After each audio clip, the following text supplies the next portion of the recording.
Hey, Sassy Stuff, what's up? It's Molly back with Emma. We're talking all things women's softball, specifically women's college World Series softball. I'm pretty happy with the weekend as a Texas fan. Emma, how did you feel about the entire weekend as a whole? I thought it was awesome, especially all the sassy girls were watching the OU Texas game, which we will definitely talk about, which was amazing, completely electric. But the whole weekend was just amazing. And then honestly, I thought it was going to be another rematch with OU and Texas in the finals, but Texas Tech won. And so that means the state of Texas is blessed by the softball gods this year. They really love them. But how do you feel about Texas making it all the way to the finals? How have you felt watching them this year? I watched the Texas OU game. I was on the edge of my seat. I actually was so invested. I didn't realize we were in the bottom of the last inning. And so, obviously when she threw the last strikeout, I was like, yeah, and I got excited because I thought we were up to bat again. And then all the girls rushed the field, and I was like, oh wait, that's a game. I was like, whoa. I was just so in this mentality that we had to get through one more inning so we could score a few more runs. Just after watching, OU have their walk-off home run situation happen with Tennessee, it was nerve-wracking that last inning because I was like, oh, this could change at any moment. But I'm really proud of the girls from Texas, and I feel like Mike White has done such a good job. And so did Patty. Like, I just want to give like creds to Patty because Patty Gasso is literally probably the best college softball coach that there is. I love Mike White, but I think Patty has just led such a good team year in, year out. And, I love Sam Landry. I think she's a really talented pitcher. So I'm sad that that's how her season ended. But yeah, I was loving it. It was, yes. Well, it is crazy because OU has obviously won the last 4 years, and then this is a brand new team, and to get all the way to the semifinals, almost making it again to the finals with a big, big shot to win it all again is just insane. So like you said, Patty Gasso has been sensational, especially this year, kind of rebuilding what she had for the last 4 years. So it's incredible. But Texas, I mean, they defeated Oklahoma 4-2. They snapped a 25-game losing streak in the state of Oklahoma. This is their first ever women's college World Series win over OU after going 0-7.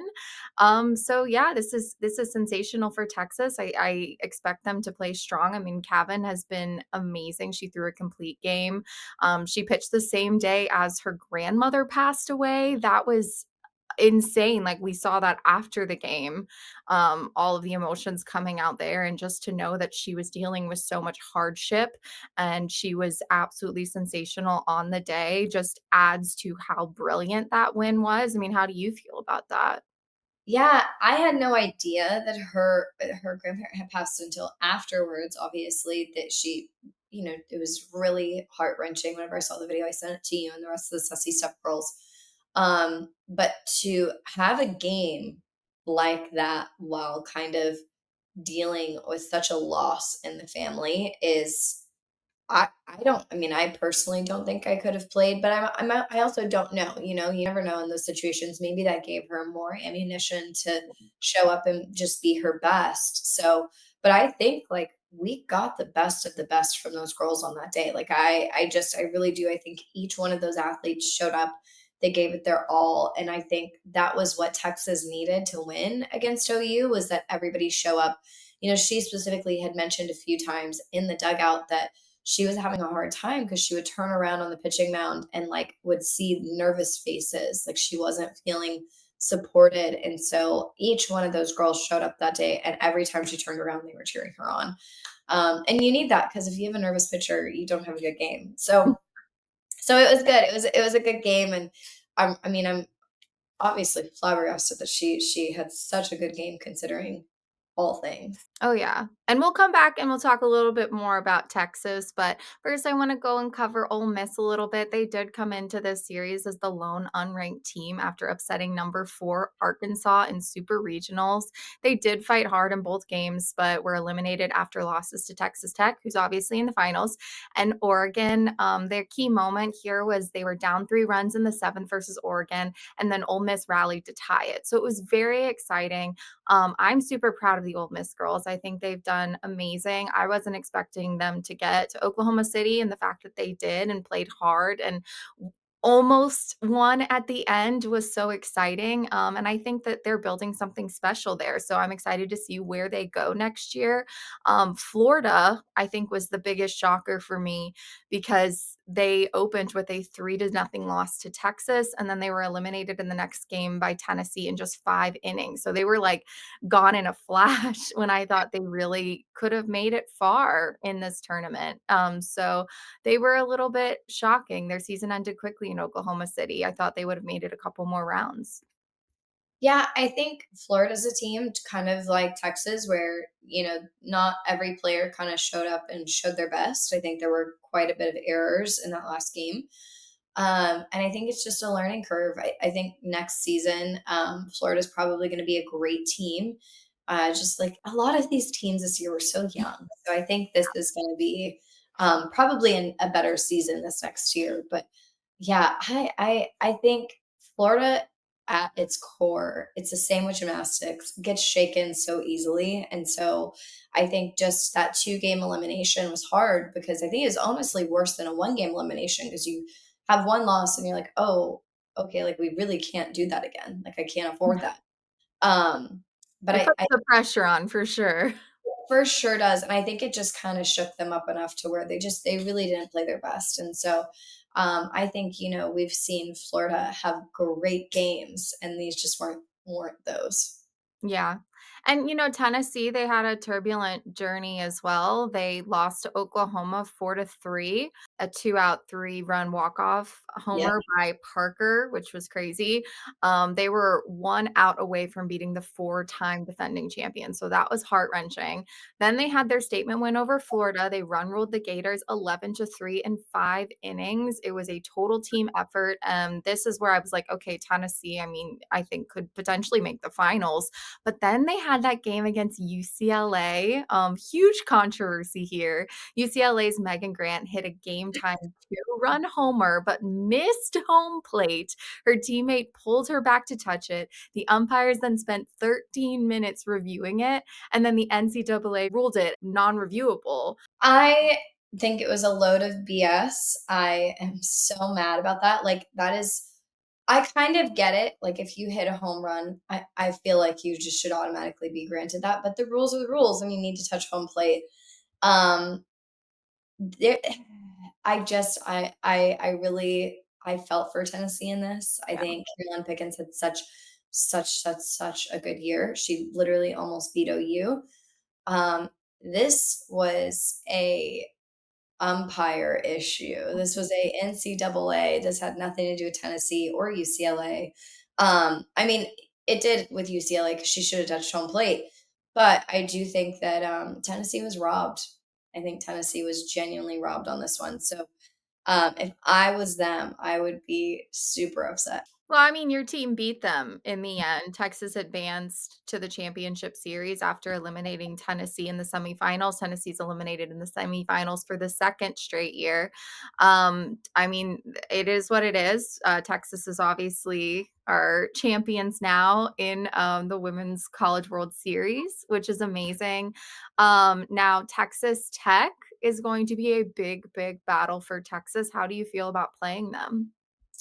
Um, I'm a little nervous. Obviously, they have the highest paid softball player in all of the NIL. So it is a little worrisome. However, I think if both teams can beat OU, I think we're pretty good.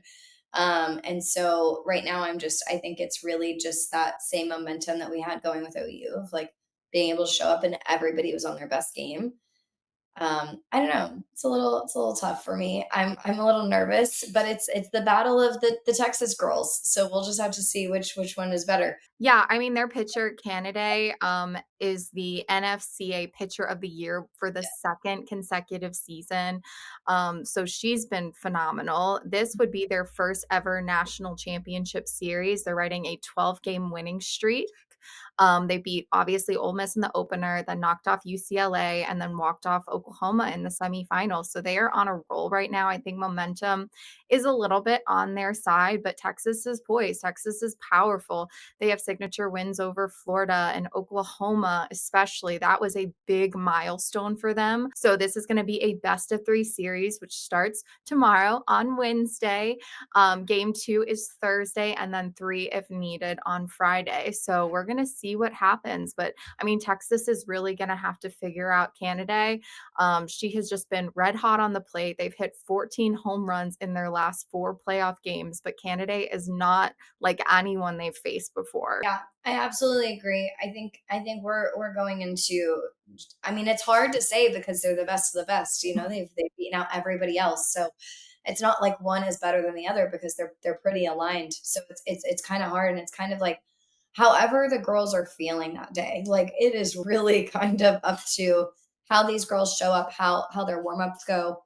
I think we'll know a lot more during the warm ups, but I'm I'm very nervous. Like I am very nervous. I just want to say as a Texas fan, I am so nervous about this game. Me, that has no stakes in the game, I'm hoping for 3. I always love that final game, like, the hockey's happening right now, and obviously I love, the Stanley Cup Finals in that game 7 to win the trophy at the end of it, so I always love going to that last game when it's not my team. But I mean, this is the first time in 4 years that the trophy won't be going to Norman, so this is kind of a new era, a little bit of a reset here. And it's exciting for Texas being in the SEC for the first time this year to have made it all the way to the finals in softball. So I think that's phenomenal for your Texas Longhorns. Yeah, I think I would actually, to be honest, feel better as a Texas fan if we would have been playing OU. I think just because we've beaten them already, I think it would make me feel better. I think the girls are ready. I think they're good. I think beating OU and then beating Tennessee just kind of like really pushed them into this groove. And so I'm just praying that the groove continues. I mean, obviously, the SEC has been absolutely dynamite in softball this year. They are the best softball conference, in our opinion, but I don't think many people would vote against that. So, Texas is obviously battle tested here, but they're playing a fantastic team in Texas Tech. So, we're going to see what happens. But you guys let us know in the comments who you think is going to come out on top in the finals. Make sure to like, comment, and subscribe. Follow us on TikTok and on YouTube. And we will see you next week when we have a champion. Bye bye.